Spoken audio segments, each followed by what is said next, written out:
Sekarang kita tidak ada lagi waktu untuk mencari kerajaan Allah dan kebenarannya.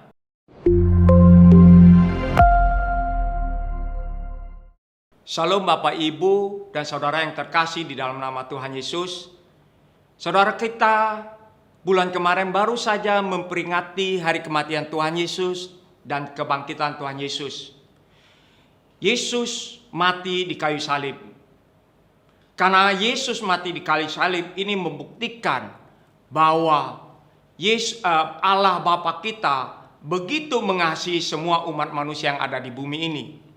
3 hari kemudian dia bangkit. Saudara, dengan kebangkitan Tuhan Yesus, maka Yesus berkuasa atas maut. Yesus berkuasa atas kematian. Kita semua umat manusia yang percaya kepada Yesus mendapatkan suatu kepastian. Yaitu apa? Setiap janji Tuhan pasti akan kita terima. Semua janji Tuhan pasti akan digenapin, saudara-saudara. Kita semua mau menerima kuasa kebangkitan Tuhan Yesus, saudara-saudara? Saya mau. Saya ajak baca di Yohanes 20 ayat 15. Perikopnya yaitu Yesus menampakkan diri kepada Maria Magdalena. Ayat 15. Kata Yesus kepadanya, "Ibu, mengapa engkau menangis? Siapakah yang engkau cari?"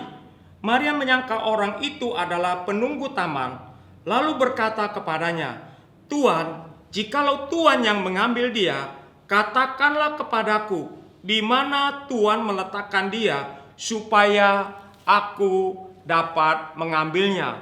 Saudara, Maria di sini adalah Maria Magdalena. Maria Magdalena merasa kehilangan Tuhan Yesus.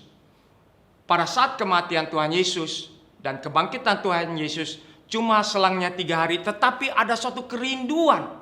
Pagi-pagi benar, Maria Magdalena ingin mencari Yesus. Dia ke kubur Yesus dan melihat bahwa kubur Yesus kosong.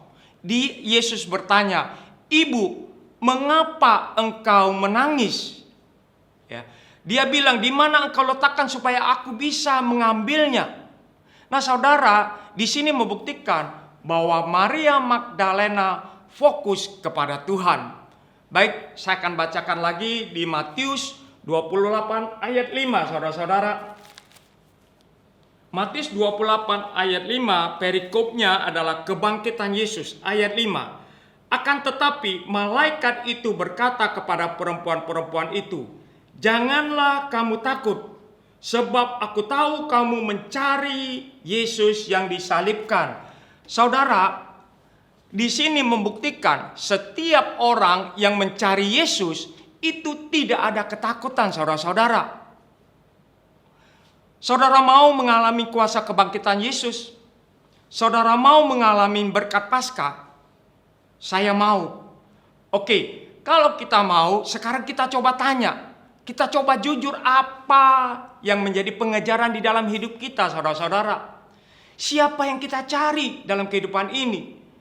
Fokus apa yang ada dalam kehidupan kita saat ini? Siapa yang kita cari dalam kehidupan ini? Fokus apa yang ada dalam kehidupan kita saat ini? Sesuatu yang dapat digoncangkan? Sesuatu yang bersifat sementara? Di mana semuanya itu akan menguras tenaga kita? Sekarang kita tidak ada lagi waktu untuk mencari kerajaan Allah dan kebenarannya. Saudara, saya mau sarankan, jangan, saudara-saudara. Kita harus mempersiapkan waktu untuk ada waktu buat Tuhan. Biarlah kita bekerja berdasarkan tuntunan Tuhan. Maka saya percaya semuanya Tuhan akan tambahkan kepada kita. Carilah kerajaan Allah dan kebenarannya. Cari sesuatu yang tidak tergoncangkan, saudara-saudara, yang bersifat kekal. Cari kebenaran Tuhan. Haus dan lapar akan firman Tuhan. Cari hadirat Allah, saudara-saudara. Tanya kepada Tuhan, "Tuhan, apa yang harus saya kerjakan?" Lewat apa, saudara-saudara? Lewat DOA, yaitu doa. Maka engkau akan mengalami kuasa kebangkitan Kristus. Kan hari ini Tuhan akan goncangkan sesuatu yang bisa digoncangkan. Masa COVID ini Tuhan lagi main di daerah yang tergoncangkan. Jadi masalah ini bukan lagi masalah biasa-biasa saja saudara-saudara. Tetapi masa-masa sekarang ini adalah masa-masa yang luar biasa. Jadi ini sudah tidak bisa main seperti permainan yang biasa-biasa saja saudara. Saya kasih contoh. Kalau kita biasanya main game hanya di level 1, itu biasa saja. Tapi kalau kita mau main game yang lebih luar biasa lagi, maka kita akan tingkatkan permainan kita yang lebih luar biasa saudara-saudara. Hari-hari ini jalan hidup kita bukan lagi dengan jalan yang normal. Jalan ke depan ini sudah penuh dengan berlubang, penuh dengan kerikil. Jalan hidup ini penuh dengan tanjakan saudara-saudara. Maka dari itu kita perlu kasih Tuhan di dalam setiap kehidupan kita. Kasih dan kuasa Tuhan itu ada di dalam mana saudara? Ada di dalam hadirat Allah. Ketika kita mencari firman Tuhan, baca firman Tuhan, Roh Kudus akan mengajar, akan menuntun kita. Roh Kudus akan menolong kita dan Dia akan membangkitkan iman kita. Ini harus kita hidupin, tidak lagi bisa main di level 1. Kita harus main ke level yang lebih tinggi lagi saudara. Kita ini tidak lagi di alam natural yang biasa saja. Mungkin biasa saja di dalam hidup saya.